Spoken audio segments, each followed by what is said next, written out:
स्नेहा का सपना था कि उसे कोई बहुत ज्यादा समझदार और स्मार्ट पढ़ा लिखा लड़का मिले, लेकिन कहते हैं ना, जो भाग्य में होता है होता वही है। देख, मैं साफ कह रही हूँ, लड़की के बाप के पास भर भर के पैसा है। अरे एक बार लड़की ने तुझे पसंद कर लिया तो समझ के पैसे की तो नदियां भर जाएंगी, लेकिन फिर भी तेरी प्यास नहीं बुझेगी बेटा।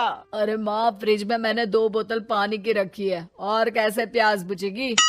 अरे 5वीं फेल, मैं बात कर रही हूँ पैसों की प्यास की। तू गवाह नहीं समझेगा इस बात को। बस तुझसे लोगों की नौकरी करवा लो। वो क्या है ना आशीष की माँ, वो सीधा है, और जिसे तू लोगों की नौकरी बोल रही है ना, वो आशीष का प्यार है अपने लोगों के लिए, जिनसे वो प्यार करता है या जिनसे जुड़ा हुआ है वो। अरे जमाना नहीं रहा वो। अरे आज की डेट में तो ना बेटा माँ का है, ना ही पति पत्नी का। कैसी बात कर रही है माँ? चाहे दुनिया यहाँ की वहाँ क्यों ना हो जाए, मैं आपके बिना नहीं रह सकता, ना ही मैं आपको कभी धोखा दे सकता हूँ। अरे हाँ, ठीक है ठीक है। देख, लड़की को पढ़ा लिखा लड़का चाहिए तो वहाँ चुप रहना। जबान खोलेगा तो पता चल जाएगा कि 5वीं पास है। अरे तो पढ़ा देती ना आगे। माना सौतेली माँ हो, लेकिन दहेज की लालच तो अपने बेटे जैसी ही रख रही हो।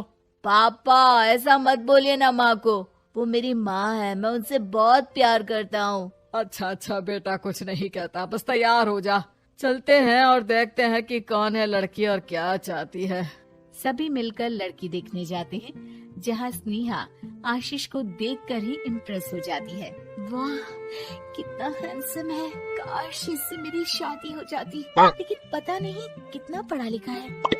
स्नेहा, लड़का बहुत अच्छा है, बेचारी की माँ दूसरी है, लेकिन देख रही है ना, हीरा भी इतना चमकीला नहीं होगा जितना कि ये। स्नेहा को समझ नहीं आता कि वो क्या करे। वो आशीष से मिलती है, उसकी सादगी, उसकी बातें उसे भा जाती है। मैंने नहीं सोचा था कि इतना पढ़ा लिखा लड़का मुझे मिलेगा, मैं शादी करने के लिए तैयार हूँ। और फिर स्नेहा और आशीष की शादी हो जाती है। शादी के बाद सासू माँ कहती है, अरे बेटा, वो तेरे जेवर मुझे दे दे, मैं संभाल कर रख दूंगी। स्नेहा, जो कि खुद भी एक समझदार लड़की थी, नहीं नहीं, मैं अपने जेवर नहीं दूंगी, उसके लिए तो मैंने पहले ही लॉकर खुलवा लिया था माँ जी। ये मेरी कुछ आर्टिफिशियल ज्वेलरी है, इसे रख लीजिए। वैसे मेरी अलमारी में जगह नहीं है ना। सास बेचारी नई नई बहू से क्या उलझती। सुनिए जी, मैंने आपके लिए खाना और नाश्ता बना दिया है, ऑफिस कब जाना है? कौन से ऑफिस में? मैं तो घर का सारा काम करता हूँ। हाँ, क्या बात कर रहे हैं? इतना पढ़ लिख कर आप घर का काम क्यों करते हैं? कितना पढ़ लिख कर?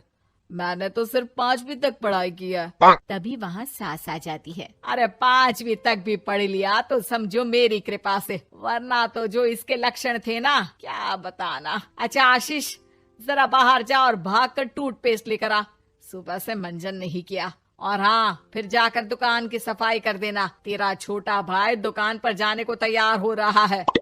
स्नेहा ये सब सुनकर हैरान रह जाती है। वो सोचती है कि आखिर उससे क्या गलती हो गई जो उसके साथ ऐसा हुआ। आशीष स्नेहा के पास जाता है। सुनो, तुमको तो मैंने पहली मुलाकात में ही बताया था कि। स्नेहा आशीष की बात ही नहीं सुनना चाहती है। वो जोर से चिल्लाती है, चुप रहो बिल्कुल, गंवार कहीं के।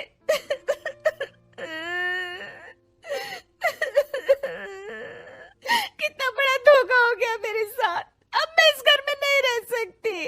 प्लीज ऐसी बात मत करो, मेरी पत्नी हो तुम, जैसे बोलोगी मैं वैसा करूंगा। मैं कोशिश करूंगा बाहर जाकर कोई काम ढूंढ लूं, पर प्लीज मत जाओ। चुप रहो गंवार कहीं के, मैं तुम्हारे जैसी की बीवी हो ही नहीं सकती। आशीष स्नेहा को लाख समझाने की कोशिश करता है, लेकिन वो अपने मायके चली जाती है। माँ चलिए ना, स्नेहा को मना कर लेकर आते हैं। अरे जाओ, बनाने जाए मेरी जूती।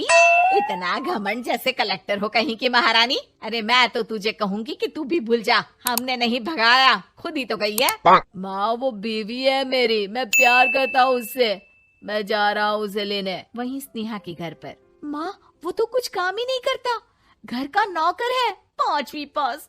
मैं नहीं रह सकती ऐसे आदमी के साथ माँ। बेटा वो लड़का बहुत अच्छा है, उसकी तारीफ मैंने हर किसी से सुनी है। तेरा पति है, अब तक एक गलत माँ के साथ रह रहा था, तू संवारेगी तो संवर जाएगा। तभी वहाँ आशीष आ जाता है। मुझे माफ कर दो स्नेहा, पर प्लीज मुझे छोड़कर मत जाओ। मेरी माँ के जाने के बाद मुझे तुम्ही से सारी उम्मीद है। तुम जैसा कहोगी मैं करूँगा, पर प्लीज मेरे साथ रहो। सबके समझाने बुझाने के बाद स्नेहा आशीष के साथ घर आ जाती है। आ गई महारानी, अब आई हो और सच्चाई भी पता चल गई है, तो थोड़ा तमीज से पति के साथ घर देख, रसोई संभाल और हम सबकी सेवा कर। देखो, मैं अब इस घर में बंटवारा चाहती हूँ।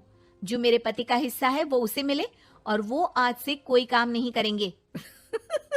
हिस्सा ले लो, लेकिन कमाओगे क्या, खाओगे क्या, धूल मिट्टी। अरे तेरा पति किसी काम का नहीं है, वो तो मेरा बेटा कमा रहा है तो 2 रोटी मिल जाती है इसे।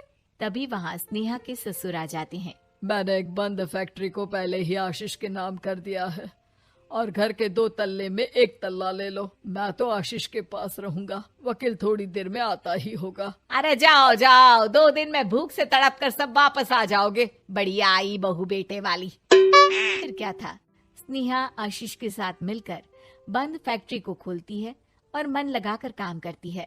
दोनों की मेहनत रंग लाती है और आशीष अपनी मेहनत से एक सफल बिजनेसमैन बन जाता है। लेकिन एक दिन, अरे बहू बेटा आशीष, मुझे माफ कर दो, मैं भी अब तुम लोगों के साथ रहना चाहती हूँ। इस कमबख्त ने तो दुकान का बेड़ा गर्क कर दिया। वो तो आशीष था जो सारा दुकान का काम संभालता था। बेटा हमारे पास तो अब खाने को भी नहीं बचा। माँ जी, इसे कर्म के फल कहते हैं। खैर, खाना है तो आपको और आपके बेटे को काम करना पड़ेगा, समझी? हे भगवान, अब ये दिन आ गए हैं कि बहू के साथ रहने के लिए मुझे काम करना पड़ेगा। बेटा आशीष, तू ही समझाना अपनी बीवी को। पता है ना मैंने तुझे कितने प्यार से पाला है। हाँ माँ, वो तो ऐसे ही बोल रही है आपको। अरे घर में कामकाज के लिए बहुत सारे नौकर चाकर है, आप आराम से रहिए माँ। स्नेहा आशीष का अच्छा और सरल सच्चा व्यवहार देखकर मन ही मन सोचती है, मेरा पति गवार ही सही, लेकिन दुनिया का सबसे अच्छा इंसान है।